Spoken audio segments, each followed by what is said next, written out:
ዘውጀቱክ ወዓሽረቱክ ቤተሰብህ ይመስክር ያንተን ስነ ምግባር።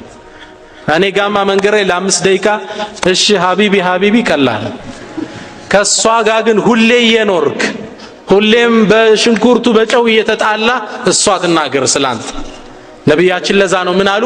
ኸይሩኩም ከናንተ በላጩ ማን ነው? ዳዒው ነው ቂያም ለይል የሚሰግደው።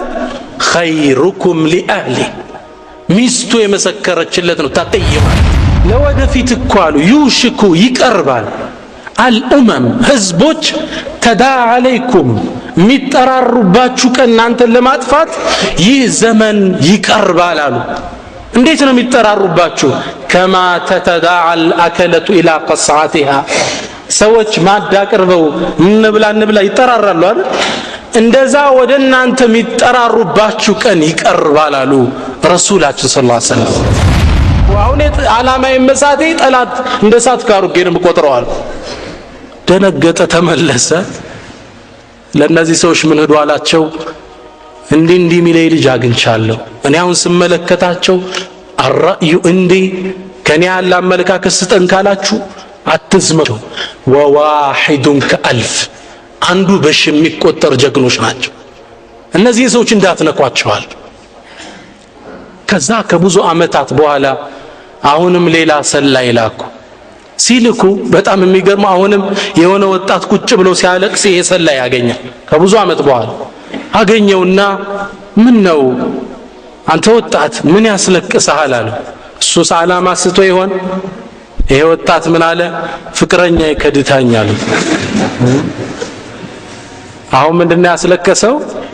ገርል ፍሬንድ ይትታኝዳ ምን አላቸው? ተመለሰና አሁን ሰዓቱ ነው። ኡማው ለዱንያ ማደር ከጀመረ ምን አሸንፍበት ነው። ፈገዘው ገብተው ተቆጣጣራቸው። አሰላሙ አለይኩም ወራህመቱላሂ ወበረካቱ። የአላህ ዘነቻን ሰላም ፍቅር ጤና በያላችሁበት ዳር በሎ በሁላችሁ ላይ ሰይነኝ። ዛሬም እንደተለመደው አነጋጋሪ አስተማሪ እጅግ በጣም ምርጥና አዳዲስ መረጃዎችን ይቀርባሉ። ነዛምዶችን እንመለከታለን። ለዚህ ዩቲዩብ ቻናል አላችሁ ግን ሰብስክራይብ ያደርጋችሁ ቤተሰቡን ነባሮችን የቻናል ሁላችንም ቪዲዮን በላይክ ጀምሯለን። ለሽናማቻን ላይክ መስጠት የለም። ቀጣው ወደ ዛሬ ቪዲዮ ለቢስቱም ኢላ ቀሊላን ለው አንኩም ኩንቱም ተዕለሙን ወደ ኢስላም የሚጣራ ስነ ምግባር ሊኖረን ይገባል። ነቢያችን ሰለላሁ ዐለይሂ ወሰለም አላህ ቁርአን ላይ በምን ያወደሳቸው? ወኢነከ ለዐላ ኹሉቅን ዐዚም ረሱል የተላኩበትን ዓላማ ሚሽን ስቴትመንታቸው ምን ሲሉ ነው ያስቀመጡት? ኢነማ ቡዒስቱ ሊኡተሚመ መካሪመል አኽላቅ ስነ ምግባርን ላሟላን የተላኩት። ዱዓቸው ምን ነበር ለአላህ?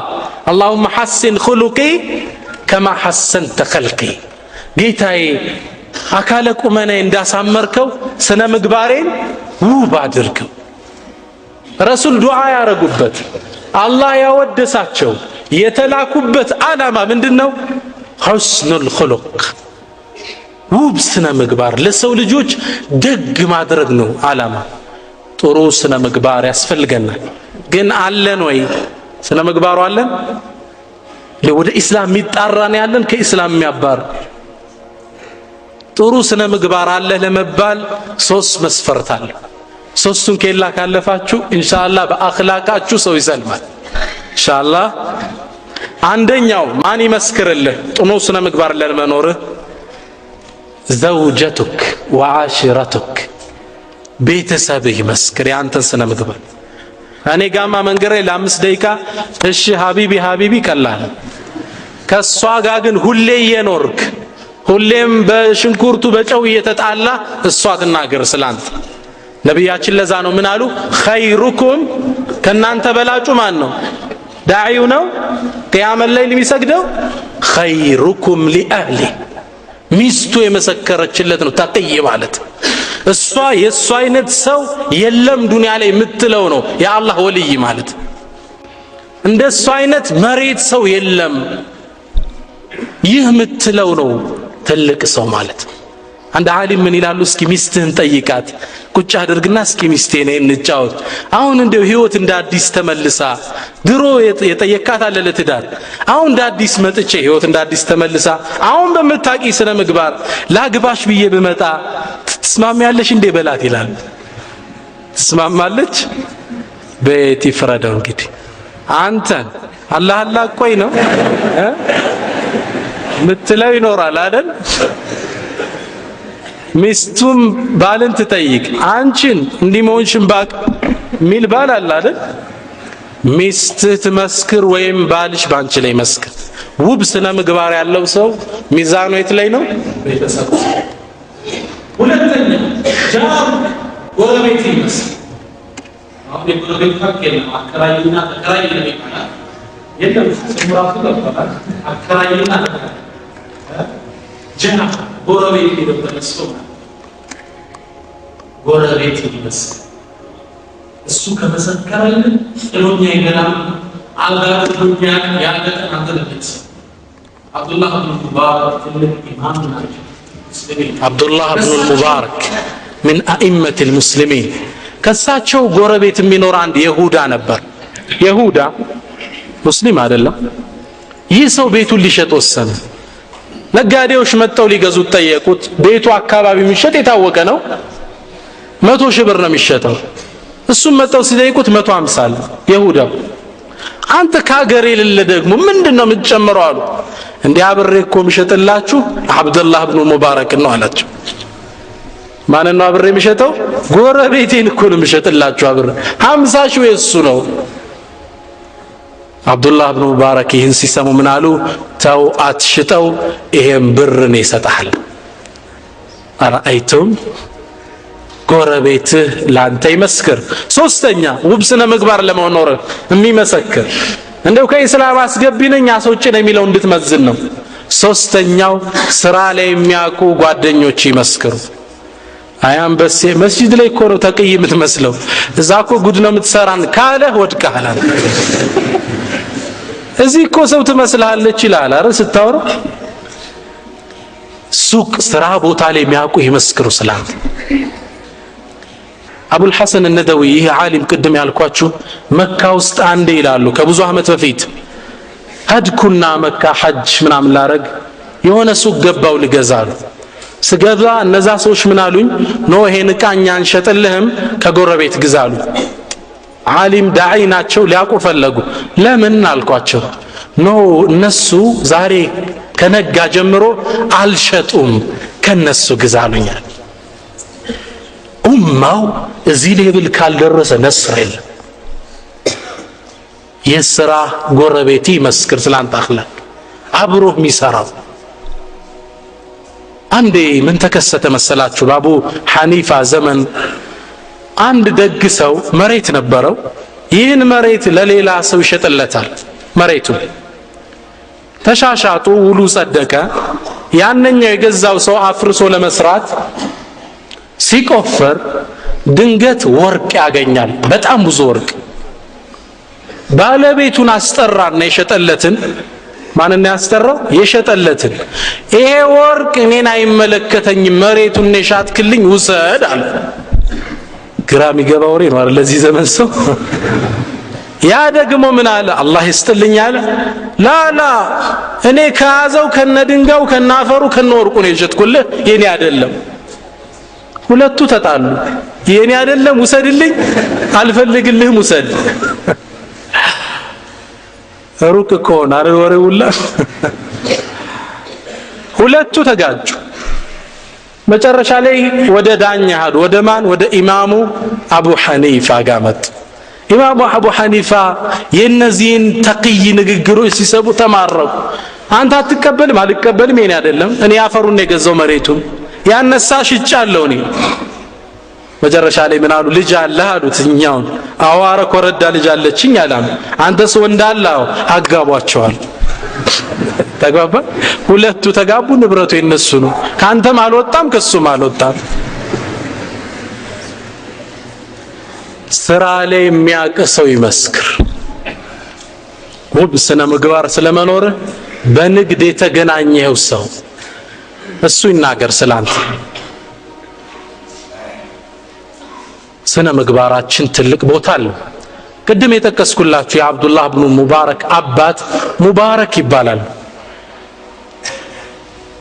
በታቢዒዎች ዘመን ስለነበር አባትየው እንደ ባሪያ ሆነው ተሽጠው ለአንድ አረብ ያገለግሉ ነበር ኺድማ። ሰውየው ማሳለው እዛ ውስጥ እሳቸው ወይኑን ሚንከባከቡ የሚሉ እሳቸው ነው።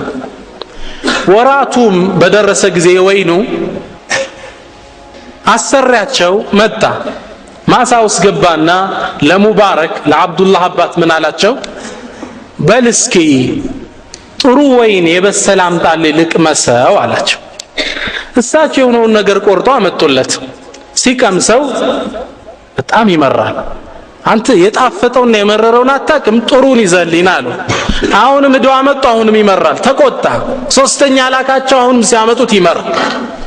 አንተ የሚጣፍጠውን ከሚመራው አታውቅም እንዴ? ሲቆጣቸው እሳቸው ምን አሉ? እንዴት ላቀው እችላለሁ? መች ቀምሼው አውቃለሁና አሉት። ማሳውን እየጠበቁ የወደቀ እንኳን አይቀምሱ።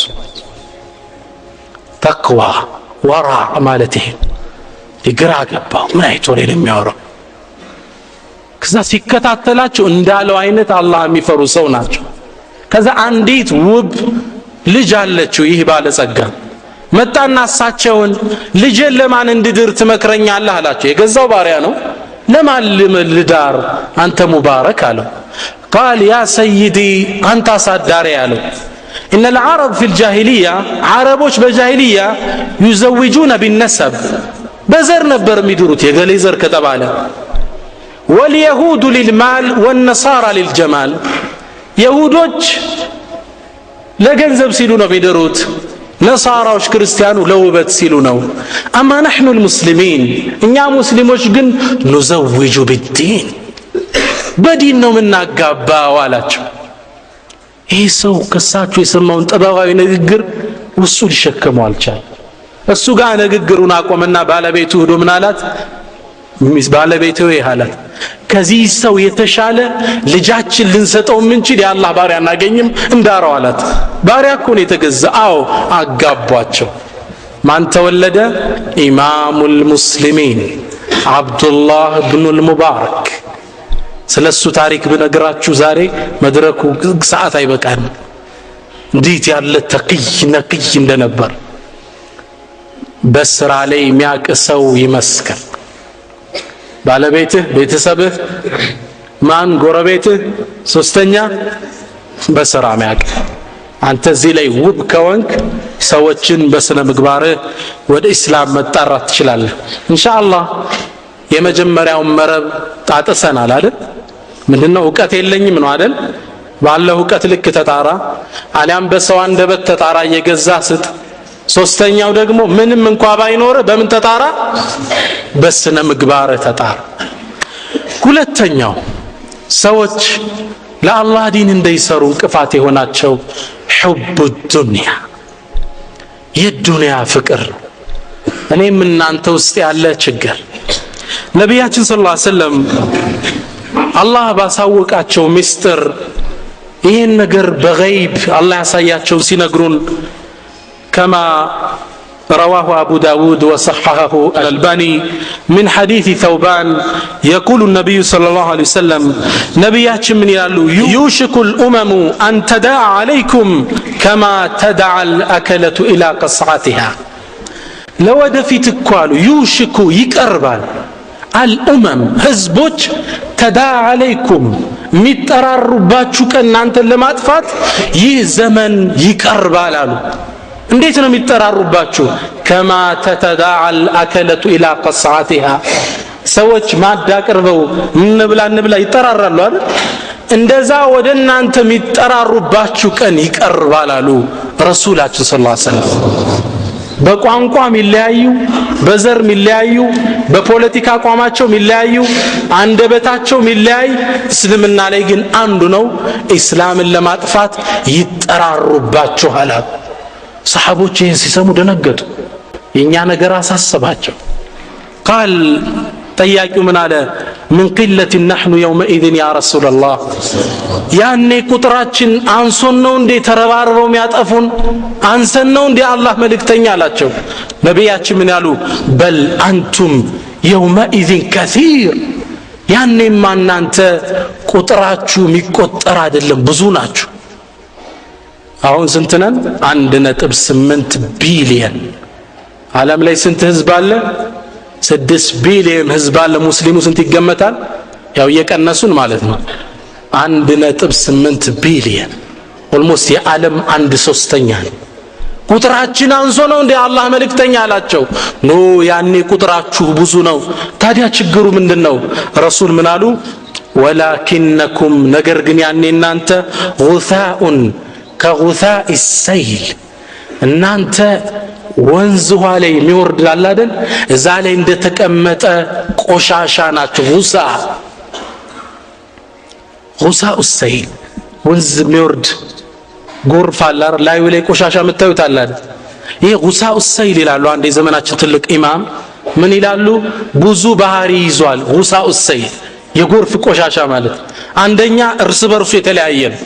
ጎማ ጫማ አለ፣ የጫት ግንድ አለ፣ ሲጋራ ቁሮ አለ፣ ላስቲክ አለው፣ እንጨት ነገር አለው፣ ሳር ነገር አለው። የተለያየ ነው አረ ጎርፉ ይዞት መሄደው። መጀመሪያ ውስጣችሁ እንደ የተለያየ ነው። እቺ ኢኽዋን ነኝ ይላል፣ የሰለፊ ይላል፣ የተብሊግ ነኝ ይላል። ውስጣቸው አደሙ ተጃኑስ አንድነት የላቸው። የተሰበሰበው ክምር የተለያየ ፓርት ነው የያዘው። ሁለተኛ ያለ ሀደፍ ነው የሚሄደው። የሚወርደውን ዘው አይታችኋል? ግብ እኮ የለው። ጉድጓድ ካገኘ ይገባል፣ ሲወጣ ይወጣል። ያለ ዓላማ የተደፈቅ بغير هدف ያለ ግብ ነው የሚዘምተው። ሶስተኛ ይህ ነገር በባህሪው خفيف ቀላል ናቸው። እርስ በርስ የተበታተናችሁ ማለታቸው ነው። ከዛ ነብያችን ሰለላሁ ዐለይሂ ወሰለም አስከቱም አሉ ወላ ينزعن الله من صدور عدوكم المهابة منكم አላህ ከጠላቶች ልብ ውስጥ የናንተን ግርማ ያነሳል። ጠላት አይደነግጥም ሙስሊም ስትለው። ነብያችን ሰለላሁ ዐለይሂ ወሰለም ድሮ ምንድነው ያሉት? ኑሲርቱ بالرعب مسيرة شهر ጦር ሙስሊሙ የድሮዎቹ ከማድረጋቸው በፊት የወር መንገድ ሲቀራቸው ጠላት በድንጋጤ ይርድ ነበር።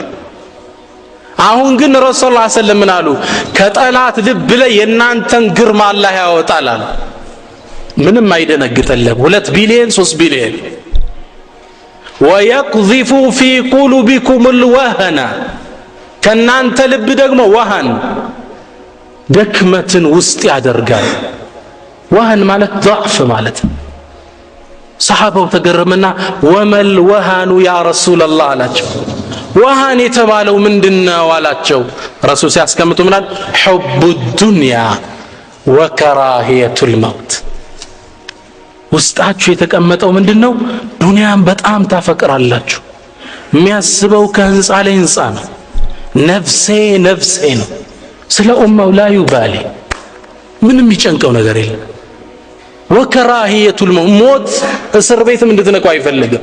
በእስልምና ጉዳይ ገብቶ መጋፈጥ አይፈልግም። ሁለቱ ውስጣችሁ ስላለ ነው። ከዳዕዋ ያገደ ምንድነው? ለአላህ ዲን ከመስራት የሑብ ዱንያ ምናስቀድመው ዱንያችን ስራችን ከነፍሴ ጀምሮ ማለት ነው።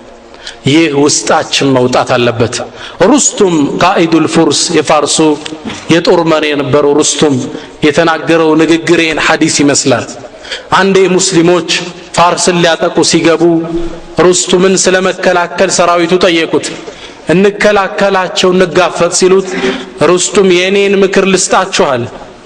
የኔ ምክር እነዚህ ሙስሊሞች ብተዋቸው ነው ይሻላል። አሁን ተዋቸዋል። ዝም ብለው ይግቡ አሉ። ተመልከቱ ያስቀመጠውን ስትራቴጂ። መጀመሪያ ረሱልን ያዩ ሰሃቦች ከዱንያ ይልቀቁ አላቸው። ያን ነብይ ያዩ ያን ጀግና ነብይ ያዩ ሰሃቦች ዱንያን ይልቀቁ ጠብቋቸው። ሁለተኛ እናንተ ያያችሁትን የዱንያ ጥፍጥና ገብተው ይዩ። እንደተማረካችሁ ነው አስገቧቸው። ቆንጆ ሴቶችን ይዩ፣ ቆንጆ መኪናዎችን ይመልከቱ። ያኔ ታሸንፋቸዋላችሁ። ዳይነት ተኽጢጥ ነበር ያወጣ። ይህ ተጨባጭኛ ላይ አሁን ይታያል። አንደሉስ ያሁኑ ስፔን ሙስሊሙ 850 ዓመት ያህል አስተዳድሯት ነበር። ከጃቸው እንዴት እንደወጣች ታውቃላችሁ? አንደሉስ ስፔን ያኔ በሙስሊሞች ኸሊፋ ስር ሆና ስትደራደር እንቆጣጠራት ብለው ጸረ እስላሞች እቅድ አወጡ። ከዛም ሰላይ ላኩ ይችን ሀገር ለመቆጣጠር። ሰላዩ ዛች ሀገር ላይ እንደገባ ፈወጀደ